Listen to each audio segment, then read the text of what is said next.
Okay, so it's not just fake bills that you're talking about today, but scammers pretending to be driving instructors to take people's money. Yeah, so driving lessons are in massive high demand at the moment, and that's thanks to an instructor shortage. With most people spending £1,000 to £2,000 to pass, they can sadly become a target for criminals. Getting yourself a driving lesson is much harder than it used to be. Learners can be on waiting lists for months before getting behind the wheel, and you'll likely have to wait again before getting a test, due to a backlog at the Drivers and Vehicle Standards Agency.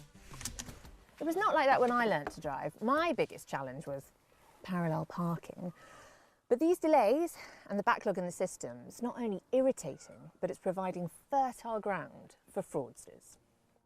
Sophie Peston was targeted by scammers pretending to be from Red Driving School, a legitimate company that operates nationally. So when I turned 17, I was gifted money for driving lessons, and it took a while to build that confidence up, but there was just one day and I decided it was time to start. So your confidence is up, you're excited to get your freedom, you're going to book your lessons. Who did you book and why? So I went onto Facebook actually, and I just typed in driving schools in my area, and this national company came up and I recognised them, and I knew people who'd used them before, so I started to message the person behind this Facebook page. What was it about this page that made you think it was legit? So the page itself had success stories, and I've known people who have done it through Facebook and never had an issue. So how much did you pay? So I originally paid £150 for 5 lessons. They asked me how much experience I'd had and all kind of the things that you'd expect, until I sent the first lot of money for the first set of driving lessons, and then they asked me for a deposit, which had never been mentioned before, and at that point I got really suspicious, so I phoned the company who they claimed to be, and they said they don't do anything through Facebook. And you thought you were being safe by going with a big named company, but it was a scammer pretending to be them. Yeah, unfortunately so, and it just took me a really long time to realise that. Sophie reported it to Action Fraud, but was told it had not been possible to identify a line of inquiry which could be pursued. How was it when you realised this is a scam? I sat on my sofa and I burst into tears, and I pretty much cried the rest of the evening. I just cried a lot when it first all happened. Do not blame yourself. These scammers are so sophisticated. They get everyone. I was always so careful, and with every other scam attempt that I've seen, I could tell it's not true. So this one, it was because they were so professional and so sophisticated, it really made me think a lot more, and now I'm a lot more wary of everything that I do. Sophie's bank told her she was entitled to a full reimbursement, but they charged her an excess of £100, leaving her with just £50. So she's down £100 and is yet to begin any driving lessons. And Sophie's story is far from unique. When Rebecca's daughter was learning to drive, she was worried she wasn't going to be ready to take her test.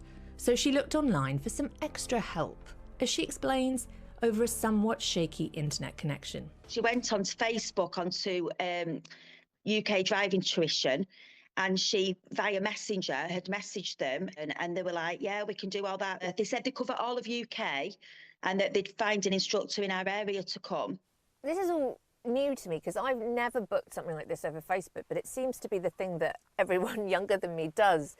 What was it about the Facebook page that made it seem so legitimate? What was it that convinced her to book with them? I think it was mainly the pictures that they have on there. So there's lots of pictures of people holding their driving test certificates up, saying pass first time, another fast pass. How much did they ask for? It was £332 for, they said, I think it was a block of 10 hours that she had to pay for up front. The instructor was meant to come on the 15th of February, but she didn't turn up. It's knocked her confidence and her trust, really. Rebecca reported it to Meta, the owners of Facebook, but was told that the page hasn't met its criteria to be taken down. It's still there, and it's still live. Seb Golden is the CEO of Red Driving School. Remember, that's the company Sophie thought she was booking her driving lessons with. And although Sophie's scammers were operating through Facebook, some are creating fake websites. What we have identified is there were specific websites popped up that were trying to look like red driver training. They'd have the word red in them, and they actually could have copy and pasted some of the imagery from our website. And they were even more naughty in that after they had taken the money, they would land them back on our homepage. This is the thing we always say about scammers, is that they're so sophisticated. Absolutely, yeah. Anybody could fall for it. Yeah, you could. After we closed down one website by complaining about it to the relevant authorities, it just pops up on a slightly different URL a week or so later. So it's a constant battle, which is why we're trying to make people aware that it's a risk. So for consumers to make sure that they're getting a legitimate driving instructor, Yeah. what would you say are the hard and fast rules? Just make sure that the website that you're on is a legitimate website, that it's got a UK company registration and ideally a phone number so you can check it out. So one of the methodologies of the scammers is to take people down over onto social media chatting apps, things like WhatsApp and Snapchat. So if you find yourself going down that route, bail out fast. So how can you check that you are getting a proper driving instructor? So the government department, the DVSA, regulates driving instructors, and every driving instructor will have a license that they could show you. So if you want to ensure that the person you're dealing with or booking lessons with is a driving instructor, you can ask to see a copy of their registration, of their documents. Learning to drive is already a challenge, and at the moment it's taking longer than it should. But as frustrating as that may be, I have to drive one point home. Beware of liars and scammers. Or you'll be wishing you could make a U-turn. Or is it a three-point turn?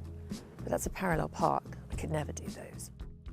She's actually very good at parallel parking. I've seen her before, very successful at doing it. I just find it hard to believe that some of the sites are still out there, even though they've been scamming people and they're not taken down, as we saw there. And I suppose it all comes back to the general advice from Morning Live is just stop a minute, have a little think, speak to your friends. Well, not in hindsight, do it before, because I feel so sorry for Sophie there, you know, just trying to get ahead. Just unbelievably unfair. It's and really, cruel. really bad, isn't it? Yeah, scammers. OK, we've got, in response to our film, the DVSA said it's illegal for someone to charge for driving lessons if they are not qualified and registered with the DVSA. If any learner driver or their parent is concerned about whether a driving instructor is operating illegally, they can report this to the DVSA. Meta told us that it does not tolerate fraud, works with law enforcement to stop scammers and invests in technology to detect scams. Impersonation on Facebook and Instagram violates its policies, and such content is removed when identified. Users can also report suspicious accounts via in-app tools.